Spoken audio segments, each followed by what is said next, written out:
Yes, checking all of you, 12th class students.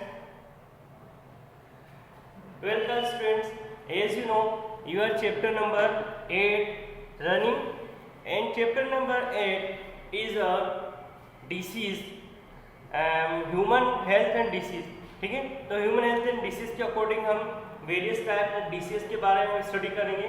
ठीक है, विभिन्न प्रकार की जो है, जैसे कि इन लास्ट वीडियो हमने स्टडी किया क्लासिफिकेशन ऑफ द डिसीज के क्लासिफिकेशन के बारे में हमने स्टडी किया कि जो डिसीज होती है वो हम उसको हम दो भागों में क्लासीफाई करते हैं. तो disease classify into two parts. First जो पार्ट है वो कॉन्जेनिटल डिसीज हमने देखी. कॉन्जेनिटल डिसीज होती है बिफोर बर्थ के पहले वाली होती है. एंड सेकेंड है एक्वायर्ड डिसीज.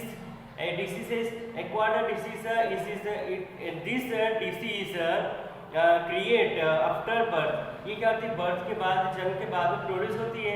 ठीक है, तो जो जन्म के पहले ही होती है या प्रेगनेंसी के ड्यूरेशन में बच्चों के अंदर हो जाती है, उसे हम कॉन्जेनिटल के अकॉर्डिंग रखते हैं. ठीक है, जैसे सिकल सेल एनीमिया वगैरह. और एक्वायर्ड डिसीज के अकॉर्डिंग हम बहुत सारे उसे दो भागों में डिवाइड किया. एक्वायर्ड डिसीज जो आफ्टर बर्थ होती है. ठीक, तो कम्युनिकेबल डिसीज और non communicable disease. Communicable disease this type of disease spread one infected person to second others healthy person.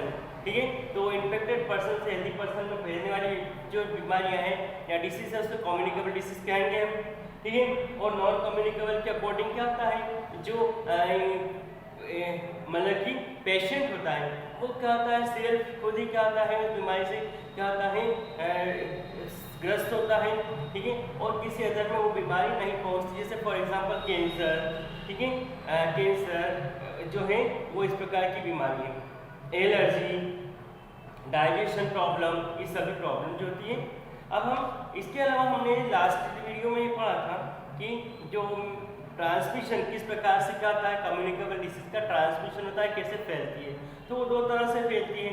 First direct contact से और इनडायरेक्ट कॉन्टैक्ट से. तो डायरेक्ट कॉन्टैक्ट में हमने देख लिया. ठीक है, अब today we study about stage of the communicable disease. तो ये stages of the communicable disease है. कम्युनिकेबल डिसीज किन किन स्टेजेस के थ्रू आती है. जब कम्युनिकेबल डिसीज किसी को होती है तो उसमें कौन कौन सी स्टेजेस आती हैं. ठीक है, कौन कौन सी स्टेजेस में कौन कौन से पदों में उससे क्या क्या है डिवाइड किया है हम देखेंगे. ठीक है, तो कम्युनिकेबल डिसीज का फर्स्ट जो है पहला स्टेप होता है incubation period. In incubation period, first of all, pathogen enters into patient body and pathogen start the creation of the symptoms. क्या होता है, जो इंक्यूबेशन पीरियड है इसके अकॉर्डिंग क्या होता है, जो पैथोजन होता है वो पेशेंट की बॉडी में एंटर करता है और एंटर करने के बाद वो अपना प्लेस बनाता है, अपना स्थान बनाता है जहाँ उसे रहना है. ठीक है, और स्लोली क्या करता है, वो जो उसके सिम्टम्स है वो दिखाना शुरू करता है. ठीक है, इंक्यूबेशन पीरियड होता है. Incubation period is the very मतलब स्टार्ट पीरियड. इसे हम क्या कहेंगे, बीमारी का बिल्कुल शुरुआत होती है. ठीक, ऑनसेट पीरियड में जो पैथोजन होता है, पैथोजन क्या करता है, बॉडी के अंदर पूरी तरह से सरवाइव करने लगता है, अपना होस्ट बना लेता है हमारी बॉडी को. और होस्ट बनाने के बाद जो है टॉक्सिन्स प्रोड्यूस करने लगता है, जो है विष प्रोड्यूस करता है. टॉक्सिन्स प्रोड्यूस करने के बाद जो अपने लक्षण हैं, बीमारी के लक्षण वो जो है दिखाई देने लगते हैं. जो मरीज होता है, पेशेंट होता है, उसके अंदर बीमारी के लक्षण क्या आ जाते हैं, दिखाई देने लगते हैं, मतलब वो बीमार हो जाता है पूरी तरह से. ठीक, नेक्स्ट है क्लाइमेक्स पीरियड. क्लाइमेक्स पीरियड है थर्ड वाला. Climax period it is a critical period of the disease. ये डिसीज का एक क्रिटिकल पीरियड है. In this period the patient get severed very fast, severed badly, बहुत ही बुरी तरह से क्या होता है, तड़पता है, ठीक है। जो सारे बीमारी के लक्षण या डिसीज के लक्षण इसमें बहुत ही ज़्यादा उग्र तरीके से क्या होता है, दिखाई देते हैं, जिसमें जो है सारे लक्षण उसमें दिखाई देते हैं, जिससे तेज बुखार का आना, ठीक है, बॉडी का पेन होना, बॉडी पेन, ठीक है, बेचैनी, एपेटाइट लॉस हो जाता है उसका, ठीक है, उस तरह से इसका करार टूट जाता है। और क्लाइमेक्स पीरियड में क्या होता है, ट्रीटमेंट होना बहुत ही जरूरी हो जाता है, ये है क्लाइमेक्स पीरियड, ठीक है। क्लाइमेक्स पीरियड में ट्रीटमेंट जो होता है बहुत ही चरम स्थिति में या अच्छे से क्या हो जाए, रेगुलरली होना चाहिए, ओके, मतलब treatment should be regularly. And next है, लास्ट है, ये है डिक्लाइन पीरियड।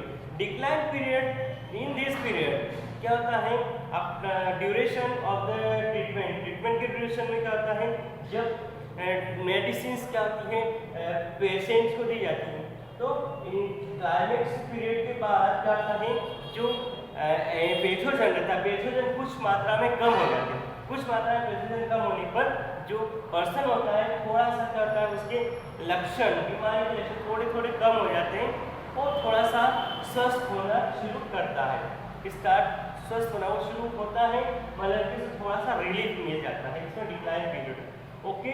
और लास्ट है पीरियड ऑफ द कॉन्वेलेसेंस, ठीक है। तो पीरियड ऑफ द कॉन्वेलेसेंस के अकॉर्डिंग क्या होगा, जो पेशेंट होगा वो काफी हद तक क्या होता है, ठीक हो जाता है, जो डिसीज से कंट्रोल हो जाती है, पैथोजन बहुत की मात्रा बहुत ही कम हो जाती है, जो पेशेंट होता है वो ईटिंग करना शुरू कर देता है, भोजन करने लगता है थोड़ा थोड़ा, ठीक है, चलने फिरने लग जाता है, ठीक है, हेल्दी दिखाई देने लगता है, ठीक है, बहुत ही ज़्यादा क्या होता है, रिकवरी हो जाता है, ठीक है। यदि सही तरीके से यदि क्या किया जाए, उसका क्या बोलेंगे, सावधानी बरती जाए, तो या सावधानी बरतने पर क्या होगा, वो पूरी तरह से स्वस्थ हो सकता है, ठीक है। इसके बाद जो पेशेंट होता है वो पूरी तरह स्वस्थ के लास्ट स्टेज में पूरी तरह स्वस्थ हो जाता है, ठीक है। लेकिन यदि इस पीरियड के ड्यूरेशन में यदि हमने सावधानी नहीं बरती,